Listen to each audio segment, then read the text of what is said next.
That's basically, I tackle those subjects, pretty controversial subjects like number 666, 13, 33, what all this stuff means, and I try to bring some clarity to it because there's a lot of misconceptions, a lot of misrepresentation, a lot of this information. And so I try to do my best to clarify that and really show people that really what you have going on in the nefarious aspects of the world is these people, these Luciferian satanic people that are basically taking a sacred system of information and twisting it and perverting it, and that's essentially what they're doing. So that's basically what I try to explain on, my show, videos and things like that. And then I've had some good guests on my podcast.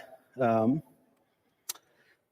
777, David Weiss was on the show. So if you guys, I just interviewed True Stream Media. If you guys want to check that out, pretty proud of the show.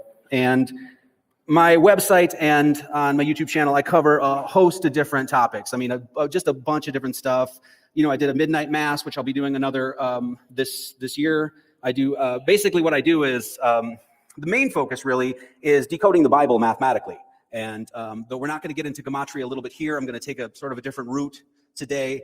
But that's really the focus of the work. I look at the name of Jesus Christ. I look at verses in Scripture, Genesis 1:1, 1:2, 1:3, Revelation. I look at John. I look at all of that, and basically sort of deconstruct it. And then I also do things like I've got a video deocculting the International Space Station. I've got deocculting Elon Musk, which is I really encourage people to go check those out.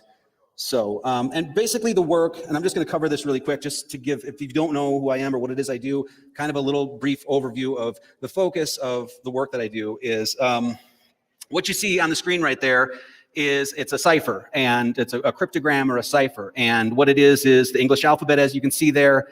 And what I've done is basically put numbers to the letters of the English alphabet in a certain way that this is actually called, it's a septenary cipher. And this number to letter correlation, I actually got directly from the Bible itself. So it's a cipher that I'm trying to lay the evidence for that was encoded in the Bible that allows us to actually deconstruct and see that the Bible itself is it's a mathematical document, that there are mathematical underpinnings in the Bible. And that's essentially the focus of the work. As you can see there, it goes A, B, C, D, E, F, G, H, I, J, K, L, M, N, O, P, Q, R, S, T, U, V, W, X, Y, Z, and it goes 1, 2, 3, 4, 5, 6, 7. 6, 5, 4, 3, 2, 1, and does that on both sides of the alphabet, lands on the G and T. And this, what actually happens is, I'm just going over this sort of brief, but the word 7, which is the whole cipher, is based on the number 7. We're going to be covering the number 7 here a bit today. But the whole cipher is based on the number 7, and 7 equals 22 in the cipher, and 22 divided by 7 is pi. It's a common approximation of pi. It's 99.998% correct is really what it is. So 22 divided by 7 is 3.142. Pi is the ratio of a circle's circumference to its diameter. It's a mathematical constant. So, and it's encoded in our language. So every time you've ever said 7 in your life, you're also saying pi. So that's really the focus of the work. And like I said, I got this cipher from the opening lines of Genesis, of God doing his work in 6 days and resting on the 7th. And that's exactly what the cipher does. As you can see, goes up to 6, rests on 7, and then walks back down. So that's how I first came up with the cipher. And then I've done, 4 or 5 books now on it. And, this same idea is actually found in the three-dimensional mathematics of you. So as you experience this human experience, as you walk through this life, you're actually in a sevenfold or a septenary, your entire being, because forward, reverse, up, down, left, and right, they all come to a confluence of that center point or that origin point, and that is the 7th point. So as you experience this whole reality, it's based on 7. So it makes sense that you'd find that in Genesis. Some of the things I show is that this cipher is actually encoded all over the world. I'm just going to give you a few examples. I could probably do a half-hour lecture of all the places that this is encoded. The UN logo. As you can see there, a lot of people know this. There's actually 33 sections in the middle of that, 32 around one actually. Goes up to, you can see the wreaths on the side there. Of course, that's an azimuthal equidistant map. Everybody knows that. 1, 2, 3, 4, 5, 6, 7, 6, 5, 4, 3, 2, 1. And so the UN logo is actually, they're encoding this mathematical cipher. Another place we can find it is the emblem of Israel. Same thing. As you can see, the wreaths on the side there, 1, 2, 3, 4, 5, 6, 7, 6, 5, 4, 3, 2, 1. And it's even got a 7-branch menorah in the middle there. And that's, if you can even see it, it's almost like it's the 6 branches, right, that rest on a single pillar. So This cipher that, as I said, encoded in the Bible, encoded in UN logo, emblem of Israel. It's actually found in the geometry of the cube as well, which Jaron mentioned. I don't know if you guys saw that movie Room 237, right? On the floor, it shows they got the hexagonal structure on the floor, and it's a reference to the moon. Well, in the heliocentric model, the moon has a diameter of 2,160 miles. Well, the cube has degrees of 2,160. So 6 sides times 360. So when, he's sitting on the floor there and he's got the Apollo shirt on, right? And they're showing the hexagonal structure. There's a reference to geometry in that movie as well. So the faulty geometry of our solar system. So the cipher embedded in the cube. Ouija board. Cipher is also on the Ouija board. So this sort of esoteric art, which is called gematria, which is putting numbers to letters, is, like I said, it's encoded all over the world. It's encoded slyly and cryptically all over the world. In a lot of ways, what I try to say is that this is basically to mock the people that don't know this kind of stuff. So that's what I'm trying to do, is elucidate and illuminate what has been hidden. One thing that's really important, if you note, here, I'll go back to this here. If you notice, A, B, C, D, E, F, G rests on the G and then walks back down.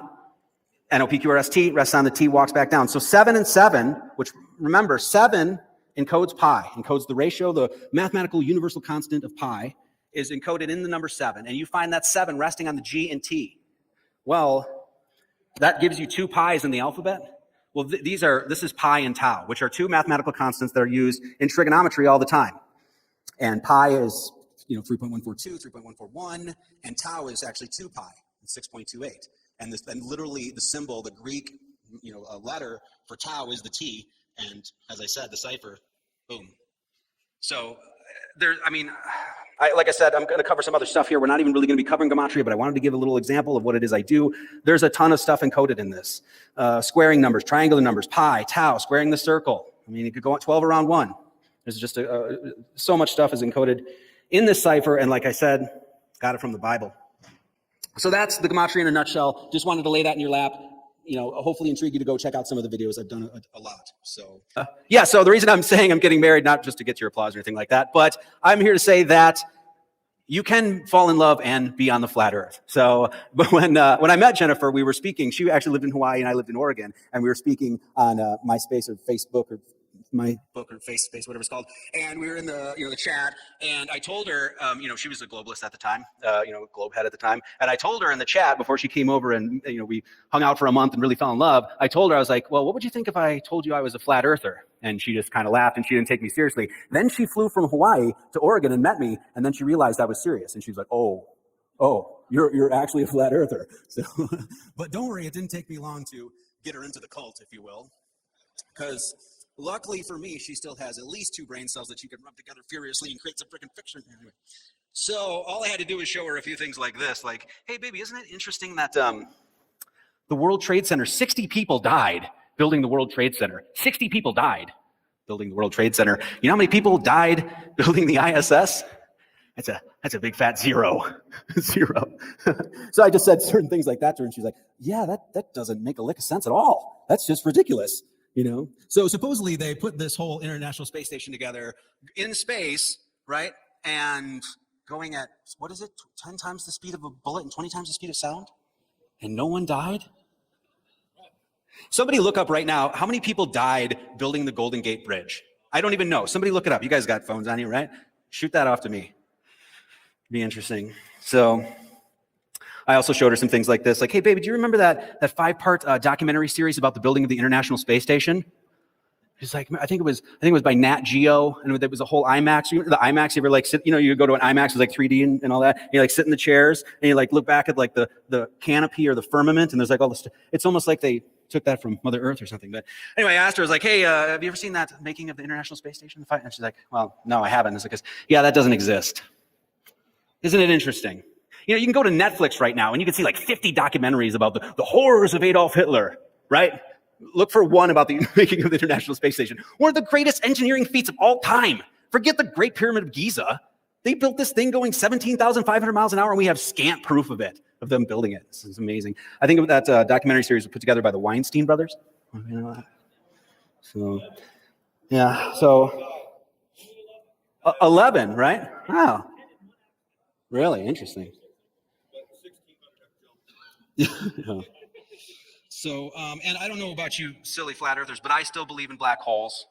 And yeah, I mean, because it's actually the $52 million a day black hole in our budget. And so I think that's called an event horizon, a horizon where all of our cash just goes over the curve. So what a joke. Anyway, so it didn't take long for her to be like, I understand. You know, if you're a rational person and you really go into this, you're going to come out a flat earther. You will. You know, can anybody imagine going back to the ball now? Can you imagine it?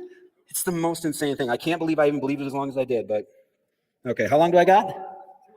2 hours. All right. Jeez. So there's going to be a Marty dance-off for a half hour or something just to kill some time. Anyway, today we are not going to talk about flat Earth. Oh, boo. No. You know, when they asked me to do this, I was like, yeah, I can put together a flat Earth presentation. That's no problem. But, you know, as I was sitting here, I realized that everybody's done such a fantastic job of, you know, going over the proofs, going over NASA's BS and the anomalies of that. We all know, the curvature formula and all this stuff. So we know all that, right? So I was like, you know what, let's just take a different route. And really what I want to talk about is God. You know, it seems like a good thing to talk about, right? Yeah, right?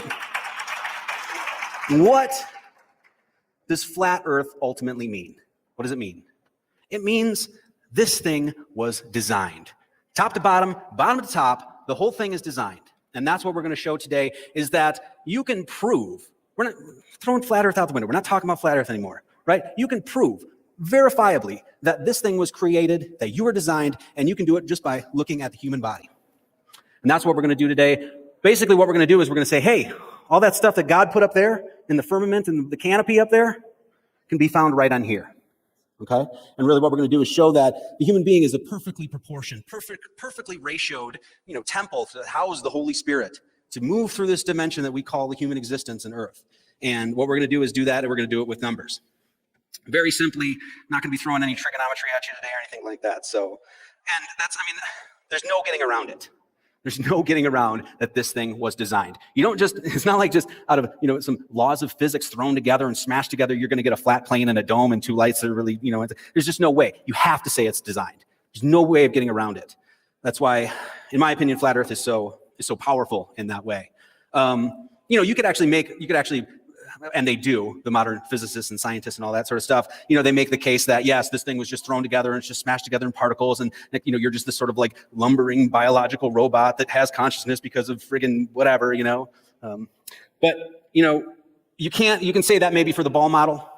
Maybe you could say that, but you can't say it for flat Earth. What I'm going to say is you can't even say it for the ball model, because I came to these conclusions before I even understood flat Earth. I understood that there was God. I understood that this was created. I understood that this was designed.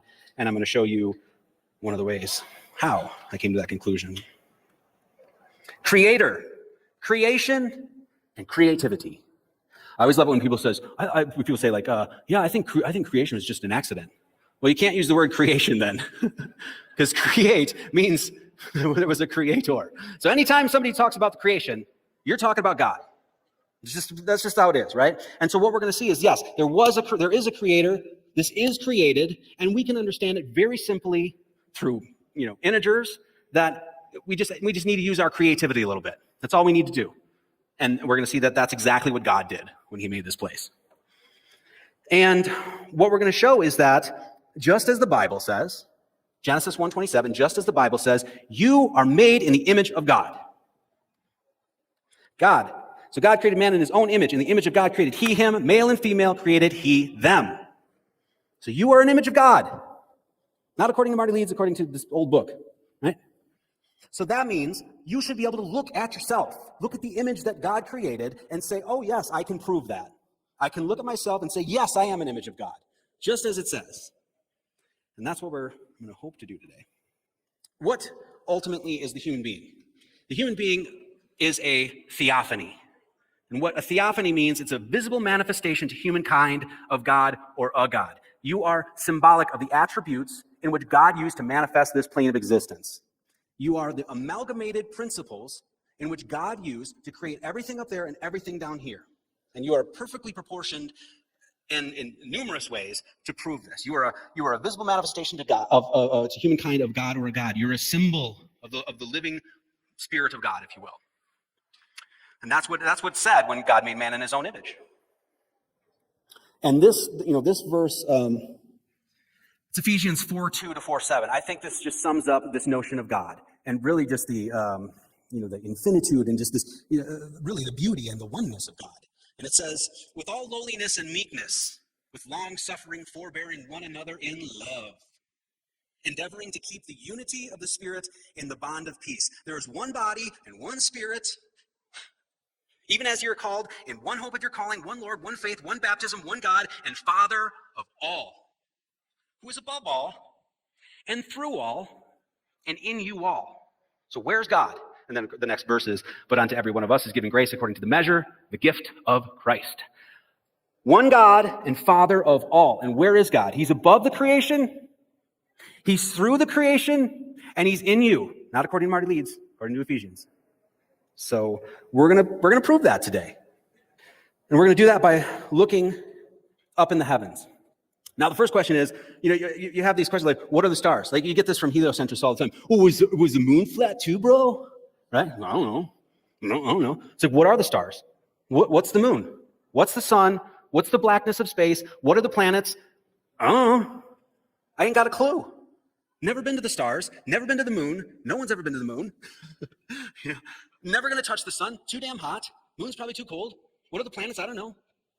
We have no idea what that stuff is there, up there. As far as we know, it's just some lights, So how do we have a relationship with that stuff up there? How can we say that, yes, I do know that God manifested me from his kingdom above? What are the stars? What are the moon? What are the sun? I don't know. But you know what we can do? We can track and map the cycles of all of those heavenly bodies. And this is what countless cultures have been doing, as far as I know, throughout history and prehistory as well. So I don't know what the stars are, I don't know what the moon is, I don't know what the sun is, but I do know that I can count them, I can get those numbers, and I can see that they manifest on me. And so that's what we're going to do. And, when I've gotten this several times from people that read the Bible, they say, like, oh, numbers, they have nothing to do with the Bible. And it's like that moment when a biblical literalist tells me that numbers have nothing to do with God's holy word, and then I remind them that Numbers is the fourth book of the King James Bible. But numbers don't have anything to do with anything. First thing we're going to look at is, let's look at this first.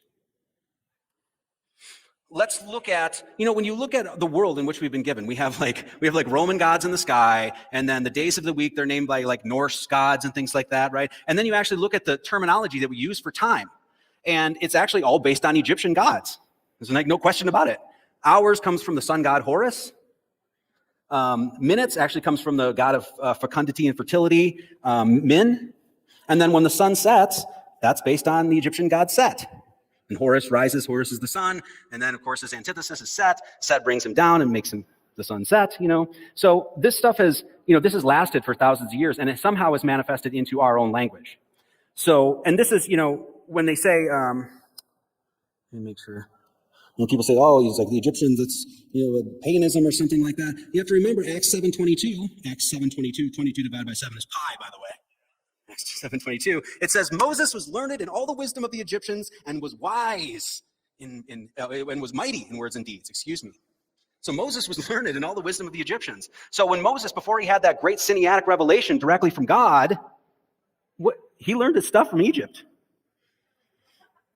So, and this is what we say when you are perfectly proportioned to this creation. And I don't know if you guys have seen this before, but it's basically a way that you can map time just with your hands. So if you stick your hands out, towards the horizon, just as you see right there, you can actually count an hour. And so this is an hour hand, the hands of the clock. Where do you think it comes from? Your hand. So you put your thumb down, and your four fingers there, as you put it towards the horizon, that's, this is general, this is not exact, but, it just kind of gives you this proportionality. That's an hour, So if you're standing there, you're watching the sunrise and say, go, sunrise is at 6:30. I go like here, it's about 7:30.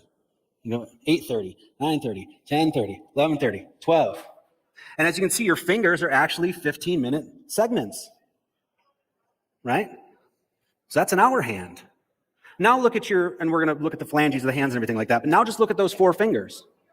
You have the 1, 2, 3, 4, 5, 6, 7, 8, 9, 10, 11, 12, and these are your bone segments called phalanges on your fingers, right? Well, that's 12 separated into a quadrant, 3 each. Well, what is that? That's the zodiac. That's the exact path that the sun travels, which you're marking with your hand. And how many hours of day? How many hours of night? 24, right? 12 and 12? That's exactly what you got on your fingers. 1, 2, 3, 4, 5, 6, 7, 8, 9, 10, 11, 12. You got 12 here, you got 12 here. Boom. That's 24 hours a day that you can map with your hands. You know, if you put, supposedly, if you put your finger out to the eclipse, your finger actually marks 1 degree of the 360-degree cycle. So if you put your finger out to that horizon, that generally marks about 1 degree. So you can see, it's pretty clear that you are perfectly proportioned to this creation, perfectly proportioned. So we're going to look at some of the other mathematics of the hands.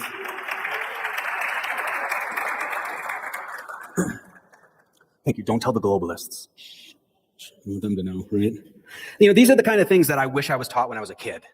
Because there's no, I mean, all the years I spent, you know, I was an atheist, agnostic, all that sort of stuff, right? I didn't really, you know, it's not like I believed in God or I didn't believe in God. But if I would have been shown stuff like this when I was a kid, I think it would be a lot easier for me to understand that this thing was created, you know. And of course, I wasn't lied to about a spinning ball going 1,037.5 miles at the equator or whatever. That might have helped too. But so, and really, when we look at the Bible actually tells us about the importance of the hands. And this is the opening pages of the New Testament, you know, where John's out there, he's preaching, saying, "Repent ye, for the kingdom of heaven is at hand." From that time, Jesus began to preach and say, "Repent, for the kingdom of heaven is at hand. And as ye go, preach, saying, the kingdom of heaven is at hand." You know, so we say, where is God's kingdom? What's up there? That's where God is, right? Yeah, but God is above all, and through all, and in you all. Funny enough, this is the thing you use to open the book to read the Bible. So, and what we're going to do is look at, so we just looked at the fact that, you know, you have the path of the sun through the zodiac and the 12 ages of the zodiac right on your fingers. And then you have the hours right on your hands. So we see that the sun is clearly, you can, you know, map and track the sun with your hands here. What we're going to do is actually show that, you know, the two lights, the greater light and the lesser light, you know, the sun and the moon, we're actually going to show how the moon is on your hands as well. And this is pretty dang interesting. So first we got to talk about der Mond. So there's 2 basic ways that you can map the moon, right? And it's a sidereal lunar month and a synodic lunar month, okay? And we're going to look at both of these numbers. But a sidereal lunar month is the length of time it takes for the moon to return to a given star in the sky. So, and a synodic lunar month is the length of time between new moons. So from new moon to new moon, that period is about 29 and a half days. And then the sidereal lunar month is basically the time it takes, about 27.3 days. So when we're looking at whole integers, right? We're looking at integers or whole numbers, right? You know, we're not looking at the fractions or the decimals there. Basically, you got 2 numbers there, 27, 29.29, right? 27 and 29, right? Well, you know, essentially the difference between these 2 numbers is 28. You know, it's very, very close to 28. And the number 28 has been used to actually map the moon by numerous cultures. I'll cover 1 or 2 here, in a lunar calendar. So it'd be a 13-month, 28-day cycle. And the month actually comes from the word moon, right? So we know they're talking about the moon, it's in some respect. So you got that sidereal cycle, you got that synodic cycle, you take the mean or average between those 2, you got 28. Well, where's 28, right? So here, let me show this. Oop, same thing.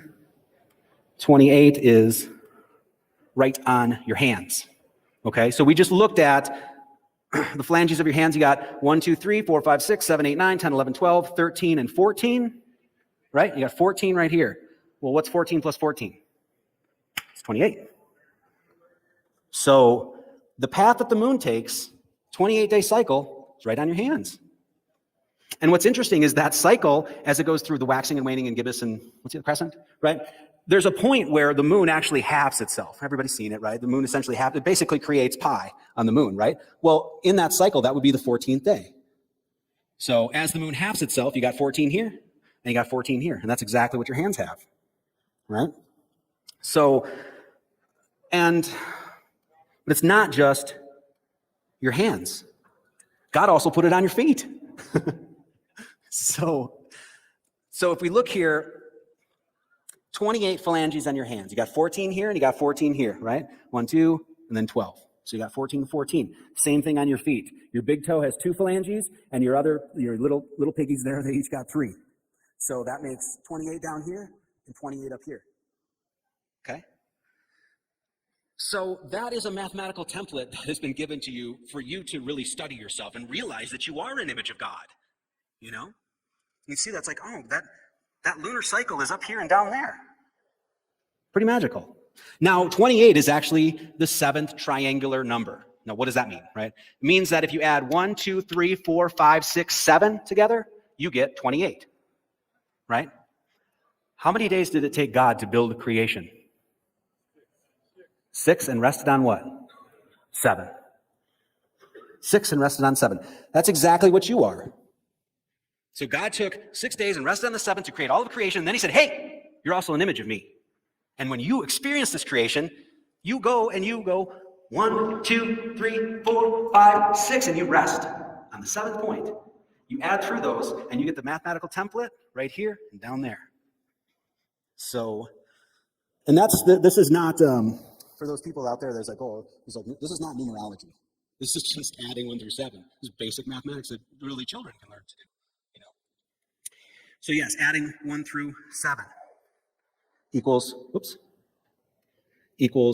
28. So 1, 2, 3, 4, 5, 6, 7 sums to 28. If you multiply those numbers, so 1, 2, 3, 4, 5, 6, 7, you multiply through them, you get the number 5,040. And man, I really wish I did have 2 hours that I could talk about that number, but I don't. So 5,040. Multiplying 1 through 7, 5,040. Adding 1 through 7, 28. 5,040 divided by 28 is what? 180. What's 180? Semicircle. It's what you experience every single day when you look at the sun. Rises over there, sets over there, does a 180 arc over you. It's when you look at your head, that's what you can turn your head, about 180 degrees. It's the internal degrees of the triangle. That's all found in the number 7.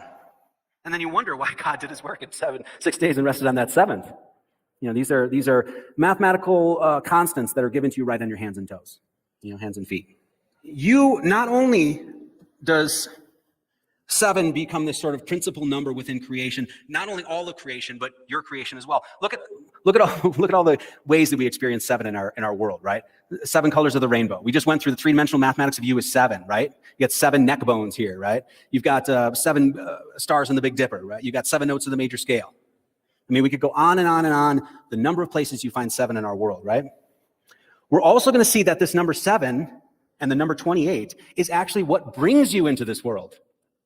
It's the mathematical archetype that God put forward to bring that spirit into the material plane. And what is that? Well, that's the period of menstruation. So how to determine the most fertile day? And this comes from md-health.com. And it says the first day of a woman's period is taken as the starting point of the cycle. And if the cycle is a 28-day cycle, then the 14th day after a period is estimated to be the ovulation. So women go through their periodicity, their menstrual cycle, in roughly about 28 days, and the egg drops in the uterus or the womb on roughly around the 14th day. Well, where's that? It's right here. It's right here. 14. Egg drops right in the middle of them. Now that is, and then what happens after that, right?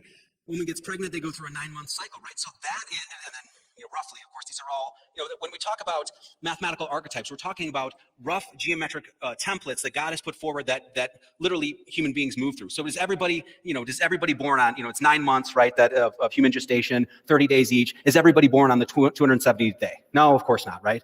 Does the egg drop always on the 14th day? No, but there's general archetypes and, mathematical archetypes that all of this stuff follows, that God put forward, put them right here. That is the menstruation cycle right there. 0 to 14, ovulation happens. That's what brings you into earth. So, when we read the opening pages of the Holy Bible, it's saying so much more than most people are reading when they pick that thing up. It's giving you all, there's so much just in the number 7. Mind you, the number 7 in English encodes pi as well. This was, once again, adding 1 through 7 equals 28, right? And then I said a lunar calendar is 13 months, 28 days each. So 13 times 28 is 364, okay? And this is a calendar that's been used by many different cultures and things like that. I actually learned this whole thing from this guy, Kevin Najuan was his name, and is his name, and he's from the Anishinaabe tribe up in Canada. And so one of these old things that they would actually teach the children was that you had 13, you could call them joints or separations of the body. You got the neck, you got the two shoulders, you got the two elbows, two wrists, two hips, two knees, and two ankles. And ultimately that's 13, as you can see there. And so I actually learned this from an old, native, indigenous Aboriginal native of Canada or the Americas, I guess you would say.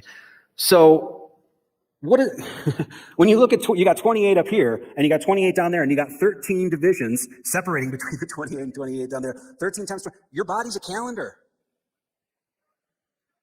Of course it should be. God made you in his image. He's in control of this whole thing. What's so interesting is that, going back to this calendar, think about how this actually works within Jesus and his disciples, right? 13 months and 28 days. 13 months, 28 days, 364. How many disciples did Jesus have? 12 disciples. 12, and Jesus makes 13. That means Jesus and his disciples and their hands create a lunar calendar as well. And that's just counting the phalanges of Jesus and his disciples. And that's giving you a calendar. Nathan Thompson actually mentioned this, and I want to show this. And this is information. It's it's basically a sacred system of information that's been known worldwide. And so he mentioned this, and I just want to give a sketch to it. If you can see, like around the turtle there's like 28 little sections there, and in the middle there's actually 13, right? So the back of the turtle shell is 13 times 28, which is 364, which is the exact same thing you find on your human body, and the exact same thing you find with Jesus and his 12 disciples. And then, we hear this lore about, what does the flat earth rest on, bro? Rests on a turtle. You bet your ass it does. I want to show this. We're talking about number 7 here, right? We're just focusing on the number 7. Not going to do any complex math here. Triple sevens. 7 times 7 times 7 is 343. And 7 plus 7 plus 7 is 21. Well, what's 343 plus 21? It's 364. So the same thing with Jesus and disciples, same thing with the turtle, same thing with you. It's literally just encoded in the number 7. A calendar. 7 days a week. Now, some of the work that I do, I'm just going to jump into gematria a little bit here because I'm at the Flat Earth Conference and this is pretty pertinent to what we're discussing. But this is the 7 astronauts, whatever they call them now, that supposedly died in the Challenger explosion. And people have shown that these people are obviously still alive. But this is using a septenary cipher. So the cipher I just showed you, 7-fold cipher, all based on 7 astronauts, right? Dick Scobie, Michael Smith, Ronald McNair, Ellison Onizuka, Judith Resnick, Gregory Jarvis, and Krista McAuliffe. 7 astronauts. What is that total in gematria? 343. 343. 343. When I did that, I was pretty creeped out, to be honest. It's kind of weird. So anyway, that's the kind of stuff that I look at and I focus on my channel. So I just wanted to throw that in there just to kind of show you, what's going on. Okay, back to the hands. Look at this. This is, once again, Moses was learned in all the wisdom of the Egyptians. He was learned in all the wisdom of the Egyptians. Okay, so if you studied Egyptology at all, you'll see that this is a pretty common thing. That their hands are it's very interesting the way they've drawn their hands and all this stuff. And so basically, what they're doing right there is trying to show you exactly what I just showed you. That you are this perfectly proportioned temple of God that houses a Holy Spirit within. And you can look to the horizon and you can see that, and that's what they're showing there with that palm, the 4 fingers. Hours of the clock, hands of the clock. What I want to do is look at the entire arm and the hand, okay? So, I know I'm throwing a lot of math at you, I'm sorry. But we just talked about 28, right? 28 phalanges of your 2 hands. And then we talked about the sidereal lunar month is 27.3 days, and the synodic lunar month is 29.5 days, right? Well, your body isn't made with halves, right? Your body's made with whole bones and things like that. They're all, it's like this is 1 phalange 2. It's not like 1.5 phalanges or 1.3 phalanges. No, it's 1, right? So the only way to really measure yourself is to use whole numbers. So we're going to look at the mathematics of the human hands again. You have 27 bones in your hand. So you've got 14 phalanges, 5 metacarpals, 8 in the wrist there. So you have 27 bones in your hand. Well, a sidereal lunar month is 27.3. So not only did you have a month of 28, you also have very close, only 0.3 off, of a lunar month on your hand. And you actually have two of them because you got 27 bones here and 27 bones here. Now, look at the rest of your hand. Look at the rest of your arm. You have two bones here, right? And it's called the radius, which is a mathematical term, by the way. So radius and the ulna, right? So you got 27 bones here in your hand, and then you got two more to fill out the arm. Well, what is that? That's 29. What's that? Synodic lunar month. And you got two of them. You know, this is what we're saying when God made man in his own image. Now, what they're showing there is that's known as the Egyptian cubit, or royal cubit. This was the hieroglyph that they used for the royal cubit. And so the royal cubit was based on your arm. So from your elbow right here to the tip of your finger was called the cubit. So what the cubit is actually doing is showing you that you are built with proportionality, just like we talked about. So if you draw a perfect pentagram, you can, and you could do this too, and I encourage you to do it, right? If you draw a perfect pentagram, it's going to be very, very close anyway. That this section of your arm, from here to basically the center of your wrist here, will be considered 1. And the rest of your hand will be 0.618. And this is what's known as the golden mean, the golden ratio phi. And what, people see a pentagram and all of a sudden, a lot of times they'll think like, oh, it's occult symbolism or stuff like that. And that's just geometry. That's just geometry. And what that geometry is telling you about is that, once again, you are this perfect microcosm of a macrocosm. The Pentateuch, the Torah, 5 books, So what phi is, it's a Greek letter, letter. It's a signature of intelligence. That's what it is. When you see that, you can see that's like, oh man, no, you're, like I said, you're perfectly, God put that forward. This is, that God left this for us. This wasn't made up by man. And the ratio of phi is all over your body. It's in the cochlea of your ear, once again, this is very rough, but very close. From the bottom of your feet to roughly your navel here is 1, and then the rest of the navel to the top of the head is 0.618. Your face is, it's got pi or phi all over, So this is a signature of intelligence. And this is why, and what I actually show is this is encoded all over the Bible. It's encoded in the first 2 words of in the beginning. So that's what they're focusing on there. So think about this. You got a sidereal lunar month. You got a synodic lunar month. You got a regular 28-day lunar month. And then you've got the proportion of phi right on your arm. That is called design. I don't care what the shape of the earth is. All I need to do is look at this image of God and I go, oh, yeah, this is design. Phi is, even phonetically, if you look at the phonology, phi is where we get the word 5. And this is with the golden mean, the golden ratio, golden proportion, perfectly proportions with the pentagram. 5. 5. So, that's a lot of the hands. I don't know how much time do I have. How much time do I have? 5 minutes. That's perfect. Okay, cool. I just want to show a few other things too about looking at the mathematics of the human being and showing how that you are, like I said, you're like this microcosm of the macrocosm. You're this perfect amalgamation of the forces in which God put forward to create and manifest this creation. You are this perfect amalgamation of that.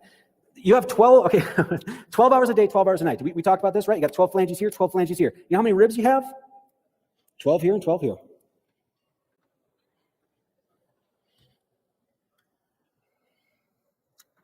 20 baby teeth, you lose those baby teeth, you get 32 adult teeth. How many is that? It's 52. And it's based on what? The number of weeks in the year. And what's that based on? The number 7. So, and then, by the way, what's the number between 20 and 32? It's 12 once again. But so there you go. All you have to do is count your teeth. This is God being creative. Creator, creation, creativity. 52 total teeth, same with the bones in the feet. So when you walk firmly on this Mother Earth, you got 26 bones in your left foot, 26 bones in your right foot, and that's 52. That's the number of weeks in the year based on 7.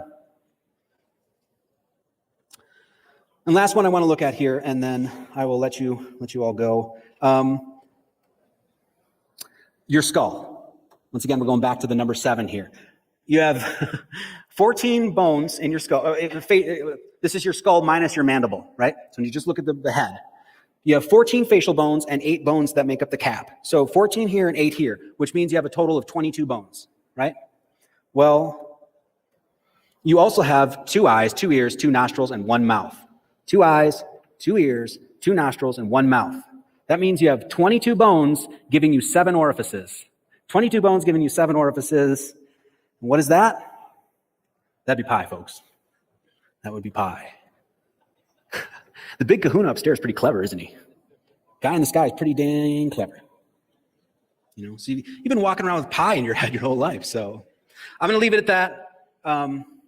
You know, use your head, be pious, and keep it flat. Okay? Thanks.